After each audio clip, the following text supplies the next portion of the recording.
ने व्यतीत किए। दुनिया कोरोना के सामने पस्त हुई और जो क्षेत्र सर्वाधिक प्रभावित हुए थे उसमें शिक्षा भी एक थी। महीनों महीनों तक स्कूल कॉलेजेस बंद रहे। जब एक एक व्यक्ति के जीवन को बचाने का प्रश्न था, उसका ध्यान दिया गया, लेकिन उस समय तकनीक का उपयोग करने का एक प्रयास हुआ। तमाम उस प्रकार के पोर्टल विकसित किए गए, ऑनलाइन एजुकेशन की व्यवस्था दी गई, दूरदर्शन ने तमाम चैनल प्रारंभ किए। इन सभी का उपयोग करने का प्रयास भी हुआ, लेकिन इस सब के बीच विगत 5 वर्ष के अंदर जो सबसे सुखद अनुभूति हमें इस बात की होती है, जब हम लोग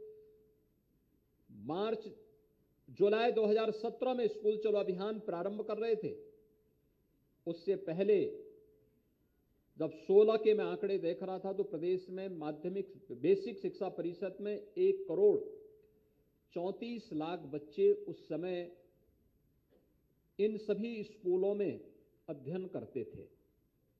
और जब मैं आज के आंकड़े देखता हूं तो ये संख्या 1,34,00,000 से बढ़कर के आज 1,92,00,000 हो चुकी है।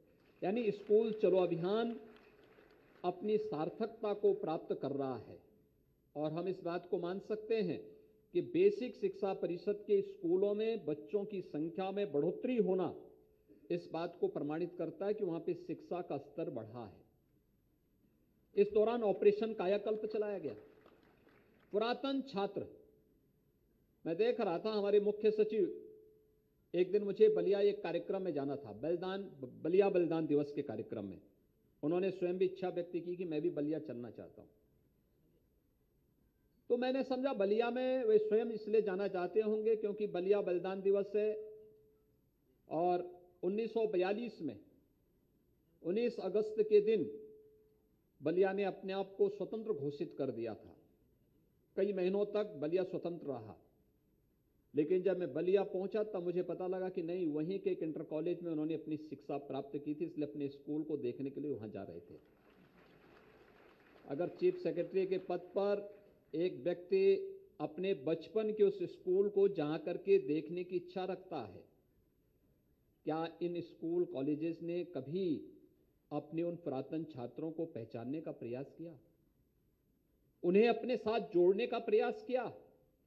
थोड़ा भी प्रयास कर लेते तो मुझे लगता है कि शासन की सहायता के बगैर भी हम हर एक विद्यालय की कायाकल्प को करते हुए सभी प्रकार की बुनियादी सुविधाओं से उन्हें संपन्न कर सकते थे, लेकिन उसके लिए पहल की आवश्यकता है। एक शिक्षक केवल शिक्षक नहीं होता, वो सरकारी कर्मचारी नहीं होता है, वह योजक होता है, समाज का योजक होता है, राष्ट्र का योजक होता है, राष्ट्र का निर्माता होता है, और उसको वह नींव मजबूत करनी होती है। एक एक को नींव मजबूत तब होती है जब एक एक को जोड़ता है। कहीं भी कुछ नयापन है, शिक्षा जगत में हो, समाज जीवन में हो, राष्ट्रीय जीवन में हो, उन सबको अपने तरीके से एक दृष्टि देकर के एक छात्र के सर्वांगीण विकास के लिए कार्य करने की दिशा में किया जाने वाला प्रयास, ऑपरेशन कायाकल्प उसी का हिस्सा था, जिसमें प्रदेश के अंदर 1,35,000 बेसिक शिक्षा परिषद के स्कूलों में जन सहभागिता के माध्यम से बुनियादी सुविधाओं से आच्छादित उन्हें किया गया। आज मैं मानता हूं, हो सकता है कुछ विद्यालय ऐसे भी होंगे जिनमें अभी भी पुरानी स्थिति होगी, हो सकता होगा, क्योंकि बहुत सारी जगह इस प्रकार की स्थितियां होती हैं। लेकिन मैं मानता हूं कि 1,43,000 में से जो संख्या वर्तमान में है, उनमें से 1,35,000 विद्यालय आज के दिन पर ऐसे हैं जहां पर उनके फर्नीचर ठीक, वहां पर उनका फर्श अच्छा बना है, बालक और बालिकाओं के लिए टॉयलेट बने हैं, पेयजल की सुविधा है, सोलर पैनल लगाने की व्यवस्था या विद्युत के कनेक्शन के माध्यम से स्मार्ट क्लास, लाइब्रेरी की सुविधा वहां पर प्रदान करने की व्यवस्था दी गई है। और ये सभी सुविधाएं देने के साथ ही कुछ न कुछ नया उन विद्यालयों के प्रधानाचार्यों ने, विद्यालय के शिक्षकों ने और विद्यालय की जो पुरातन छात्र परिषद है या प्रशासन ने या जनप्रतिनिधियों ने मिलकर के वहां पर कुछ न कुछ नया किया है और आज उसका परिणाम भी वहां देखने को मिल रहा था। निपुण भारत अभियान इसी का एक हिस्सा है। प्रधानमंत्री जी की उस मंशा को कि हमें अपने विद्यालय को, हमें अपने ग्राम पंचायत को, हमें अपने विकास खंड को, हमें अपने जनपद को और अंततः हमें अपने प्रदेश को निपुण बनाना है। और उसी क्रम में आपने 3 बच्चों का प्रदर्शन यहां पर देखा होगा कि अगर यह अभियान प्रदेश भर के सभी शिक्षक अपने हाथों में ले लें, उस जिम्मेदारी का निर्वहन करना प्रारंभ कर लें, एक विद्यालय में कितने बच्चे होंगे? एक शिक्षक के पास कितने बच्चे आएंगे? बहुत होंगे, 25, 30, 40।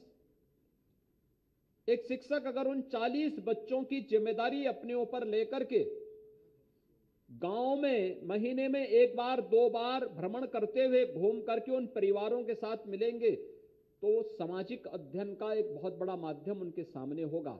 गांव की सामाजिक और आर्थिक परिस्थिति की एक जानकारी उनके पास होगी, गांव के इतिहास के बारे में एक जानकारी उनके पास होगी, बच्चों के बारे में जानकारी देने और परिवार से जानकारी लेने का एक माध्यम होगा और उसके माध्यम से वो एक डाटा कलेक्ट करके विद्यालय की एक बहुत बड़ी सेवा कर सकते हैं और शिक्षा जगत के बारे में भी बहुत कुछ कर सकते हैं। एक संवाद के क्रम को हमें बाधित नहीं होने देना है और मुझे प्रसन्नता है अनेक प्रकार के जो पोर्टल बनाए गए, दीक्षा पोर्टल हो, निपुण भारत का हो, या फिर मैं देख रहा था अभी मुझे नीति आयोग भारत सरकार की एक बैठक में भाग लेने का अवसर प्राप्त हुआ था। मैं उनके दस्तावेज को देखने लग गया।